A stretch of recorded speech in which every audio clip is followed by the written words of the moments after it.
Previously in Little Nightmares. As she steps inside, the lights flicker on, one by one, and eerie, distorted music begins to play on the speaker. Walking down the deserted boulevard, spotting 3 flights of stairs, she chooses one and ascends to the next floor. The speaker crackles to life again, announcing it is a free gift for girls 10 and under. Without hesitation, Ruth takes the necklace and puts it on. But her attention is quickly drawn to spinning lights on the 3rd floor above her. Ruth found herself in theater.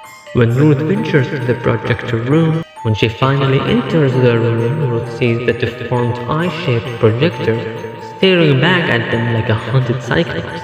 As Ruth hears the voice saying her real nickname, "Happy day, Nun." The voice started desperately begging Ruth to stay. When Ruth declines, the speaker pleads, "Don't take her, not this one too," talking to the candleman.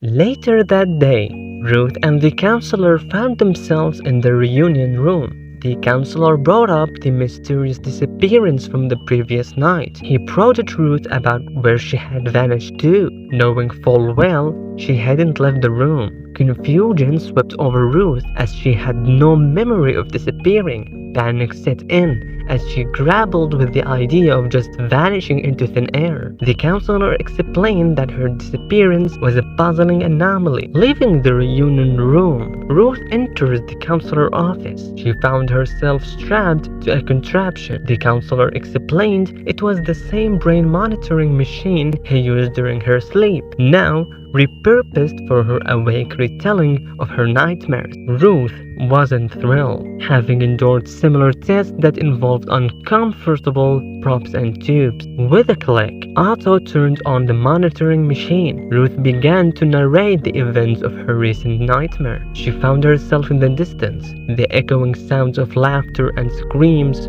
of joy reached her ears, drawing her towards the source. Ruth found herself among a group of children. They were performers, each with their own unique talents, like juggling, fire breathing, trapeze, and a kid named Rusty. He told her of his many skills, including tightrope walking.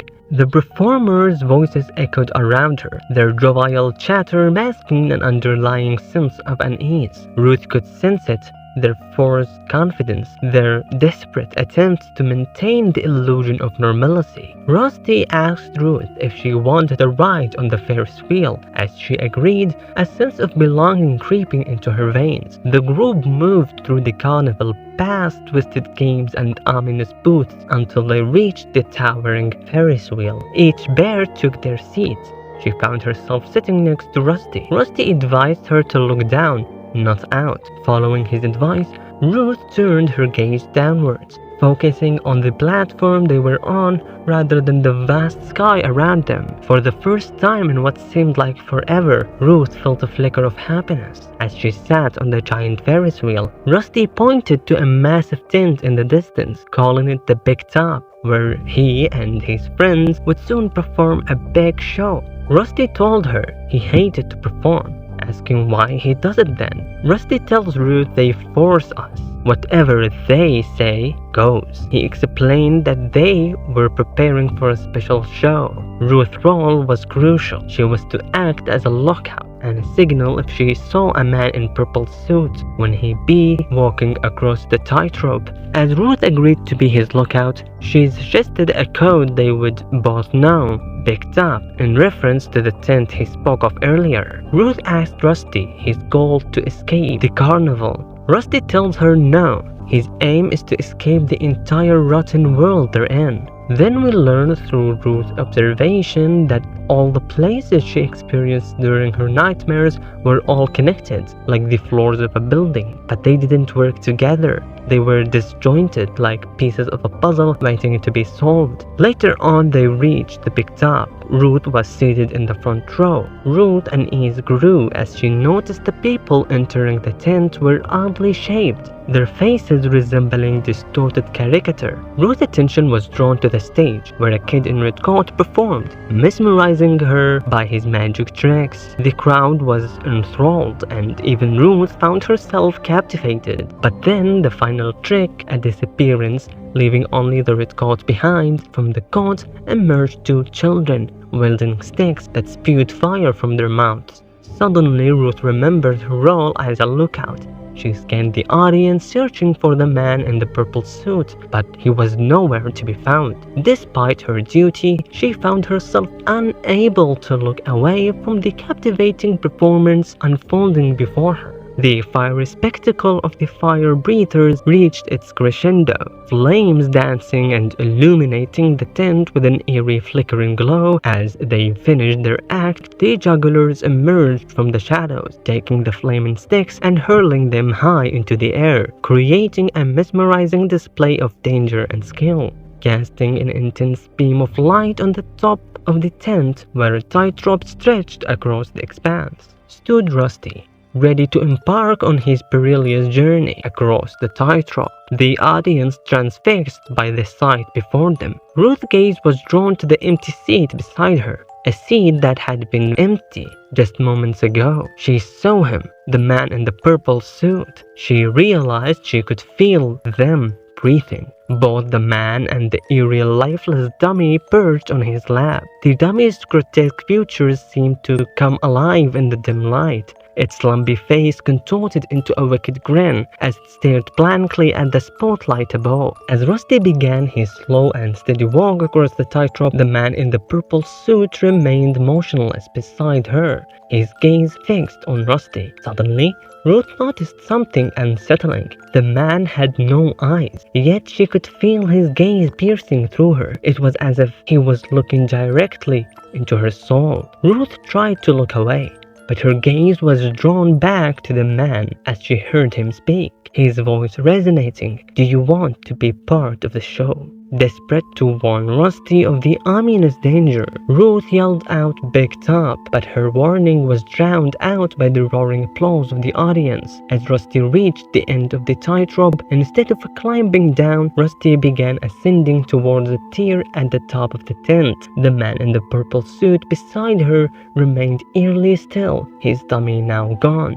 Ruth's breath caught in her throat as she watched the dummy, with its twisted grin and lifeless eyes, lurched towards Rusty with an unsettling hunger. The dummy face, contorted with malevolence, seemed to feed off the adoration of the crowd, its hunger for attention unstable. The dummy lunged at Rusty, its twisted grin frozen in a sinister expression as it reached for him with a gnarled hand. Ruth's eyes widened in terror as she could hear Rusty's desperate cries for help. As the dummy's hand closed around Rusty, she tried to reach out to stop the inevitable, but her body felt frozen in place, rooted to the spot as she struggled to catch her breath. The man in the purple suit remained motionless beside her. In a final act of desperation, Ruth tore off the wires from her head, her hands shaking uncontrollably. The counselor's voice faded into the background as Ruth's world spun out of control. Ruth fell unconscious, her body finally succumbing to her fear and panic. After the counselor made sure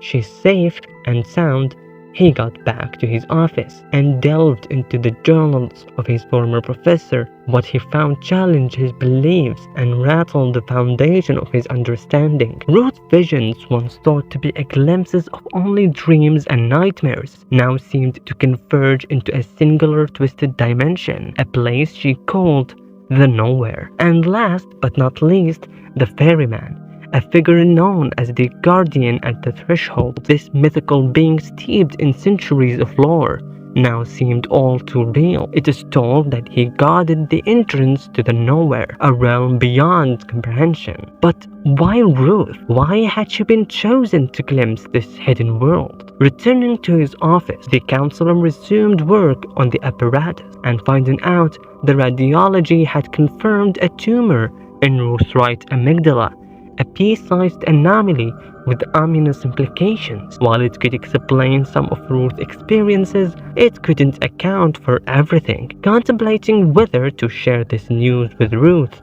the counselor hesitated, worried if it might shatter what little trust remained between them. In his former professor papers, The counselor found clues to unlocking the mysteries of nowhere, mentioning hidden gateways, keys forged from fear. These were the prerequisites to enter the quiddity of consciousness. In this surreal realm, it was a daunting task, but one he couldn't ignore. The counselor confronted his own limitations. Days without sleep had taken their toll, his mind a haze of exhaustion and doubt. If he couldn't dream as Ruth did, he couldn't enter the nowhere easily. The counselor made a decision. He would find a way into the nowhere, no matter the cost. The echoes of Ruth's experiences reverberated in his mind, guiding him towards a truth he could no longer ignore. The journey ahead was treacherous, fraught with danger and uncertainty, but for Cece, for himself, he would find a way to plunge into the depths of nowhere and confront the darkness